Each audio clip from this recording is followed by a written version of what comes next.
బలహీన వర్గాలకు సంబంధించి అన్నం వండే గదిలో ఒక బియ్యం ఇచ్చేసి మేము కూడా పొత్తు అన్నట్టు ఉండడం కొరకు నేను అడుగుతా ఉన్నా.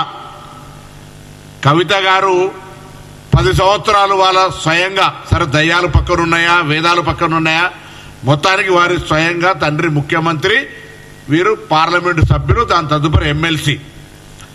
ఆనాడు మీరు బలహీన వర్గాల కోసం గొంతెత్తు ఉంటే మిమ్మల్ని బలహీన వర్గాలు విశ్వసించి ఉండేటివి.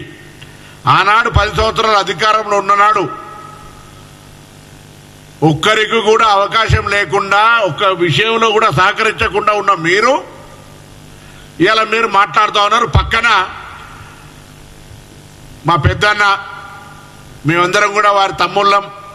బలహీన వర్గాలకు సంబంధించి విద్యార్థి ఉద్యమాల నుంచి కృష్ణయ్య గారి నాయకత్వం వహించారు. వారి పట్ల గౌరవం ఉంది. వారిని కూడా కోరుతారు, అన్న మీరు రాజ్యసభ సభ్యులు భారతీయ జనతా పార్టీ నుంచి ప్రాతినిధ్యం వహిస్తా ఉన్నారు. ఇవాళ మీ నాయకత్వంలో తెలంగాణ బలహీన వర్గాల ప్రజాప్రతినిధులు రాజకీయాలకు అతీతంగా అందరం ఢిల్లీకి వస్తాం. నరేంద్ర మోడీ ప్రధానమంత్రి గారి అపాయింట్మెంట్ తీసుకోండి. మేము ఇక్కడి నుంచి చట్టం చేసి పంపినటువంటి బిల్లులు ఇటీవల సుప్రీంకోర్టు కూడా తీర్పిచ్చింది. 3 నెలల లోపల గవర్నర్ గారి రాష్ట్రపతి గారికి సంబంధించినటువంటి అంశాలను పరిశీలన చేసి వాటిని క్లియర్ చేయాలని నేను మిమ్మల్ని కోరుతా ఉన్నా. పెద్దన్నగా మీకు కూడా తెలుసు, మేము విద్యార్థి ఉద్యమాల్లో ఉన్నప్పుడు మీరు రాష్ట్ర స్థాయి విద్యార్థి ఉద్యమాలు బలహీన వర్గాల ఉద్యమాలు చేసేటప్పుడు అప్పటి నుంచి మీకు మాకు సాన్నిధ్య సంబంధం ఉంది. ఇలా మంత్రిని కావచ్చు, మీ తమ్ముడిగా, మంత్రిగా, పెద్దన్నగా, రాజ్యసభ సభ్యుడిగా, అధికార పార్టీ సభ్యుడిగా బాల్ కేంద్రంలో ఉన్నటువంటి పరిస్థితులల్లా మీరు ఈ ఉద్యమానికి 42% రిజర్వేషన్ సంబంధించినటువంటి నిర్ణయం విషయం లోపల మా పార్టీ చాలా క్రిస్టల్ క్లియర్. రాహుల్ గాంధీ గారు ఇది ఎజెండా. రాహుల్ గాంధీ గారు ఓపెన్ మైదాన్లో పార్లమెంటులో కానీ ఎక్కడ కానీ ఇది మా విజన్ అని చెప్తా ఉన్నారు. తెలంగాణలో మేము ఎంపైరికల్ డాటా ఏ కోర్టులు ఇందిరా సహాని కావచ్చు ఏ కోర్టులు చెప్పినా మేము ఇలా బరాబర్ ఎంపైరికల్ డాటా ప్రామాణికమైనటువంటి సమాచారం తెలంగాణ ప్రభుత్వం దగ్గర ఉంది.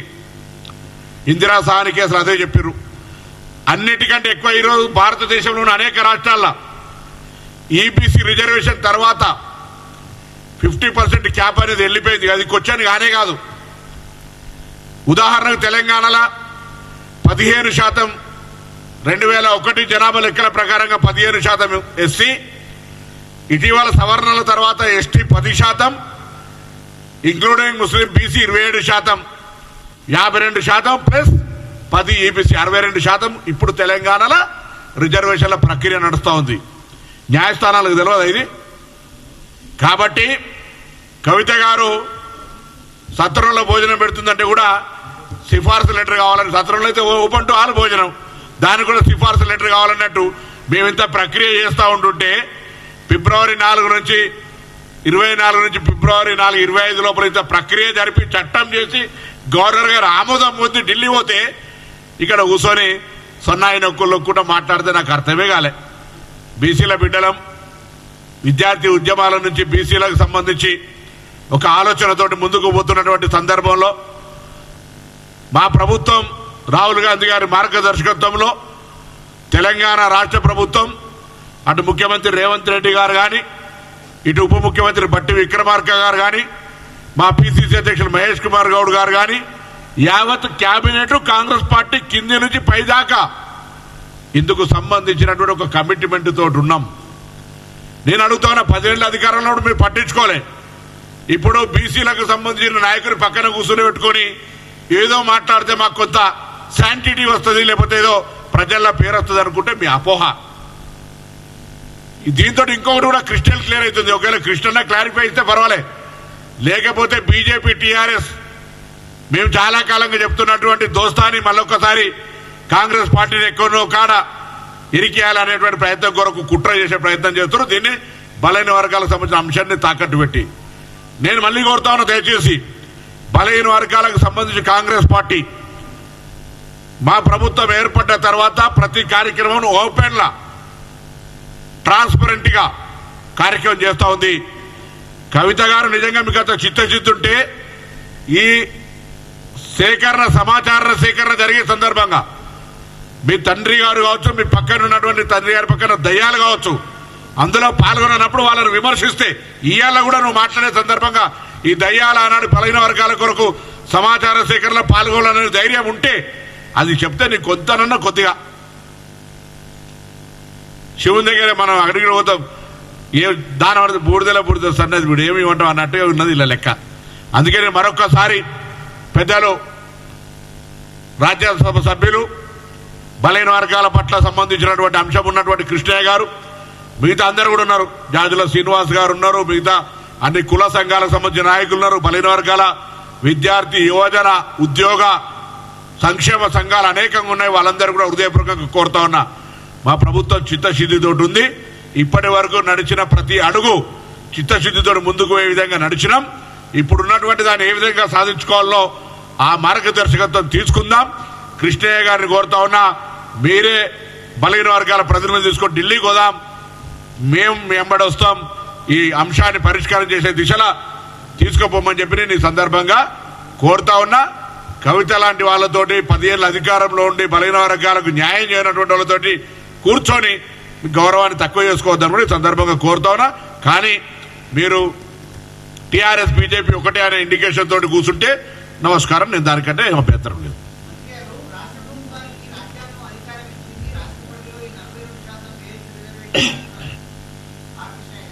సంతోషం, ఈరోజే పిలుస్తా, రమ్మంటా, దానికి సంబంధించిన ప్రొవిజన్స్ ఇవ్వమని అడుగుతా.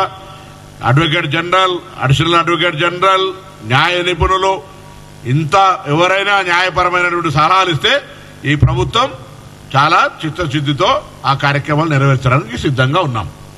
మేము ఏ అంశాన్ని నెగటివ్గా తీసుకోదలుచుకోలే. రాజకీయంగా రంగు చేస్తే ఊరుకునేదేం కాదు అనే మాట తెలియజేస్తున్నాను. అదే చెప్తున్నా కదా, నేను రెడీ అని చెప్పినా కదా, మళ్ళీ కూడా అదే చెప్తున్నా. రాష్ట్ర పరిధిలో చేసే అంశాన్ని వారి దగ్గర ఉన్న ఆలోచనను నాకు షేర్ చేయమని కోరుతున్నాను. నేనేం I'm not criticising, I'm not saying any counter.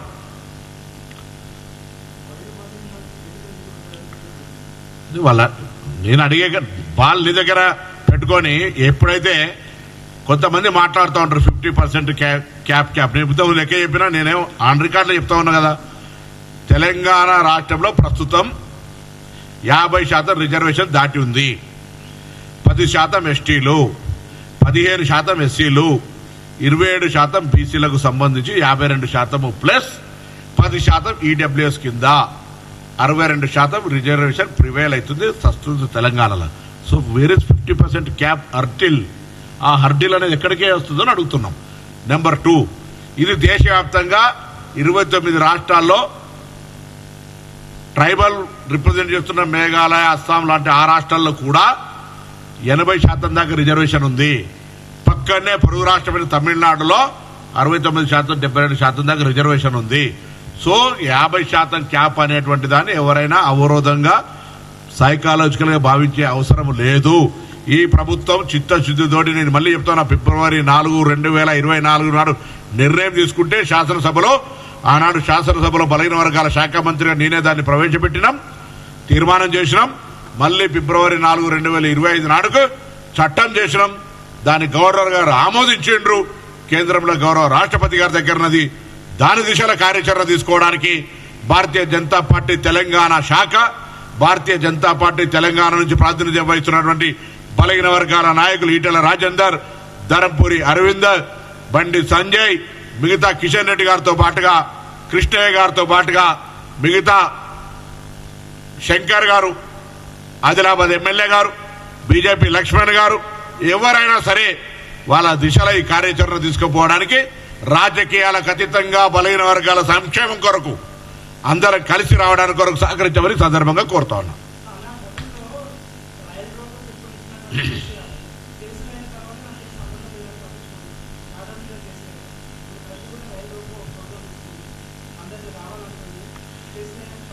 ఆ పిలుపుల శాంటిటీ ఉండాలి. ఇప్పుడు ఉదాహరణకు మేము మా బ్యాక్గ్రౌండ్, మేము స్టూడెంట్స్ యూనియన్ లీడర్షిప్గా వచ్చినప్పుడు కూడా, కాలేజ్ ఎలక్షన్లో పోటీ చేసినప్పటి నుంచి కూడా మాకు ఒక అధికార పక్షమైన ప్రతిపక్షంలో అయినా హక్కు కోసం కొట్లాడినాం. అది తెలంగాణ ఉద్యమం కావచ్చు, బలహీన వర్గాలకు సంబంధించిన అంశం కావచ్చు, విద్యార్థి హక్కులు కావచ్చు. తప్పకుండా అటువంటిప్పుడు కొంత శాంటిటీ ఉంటుంది.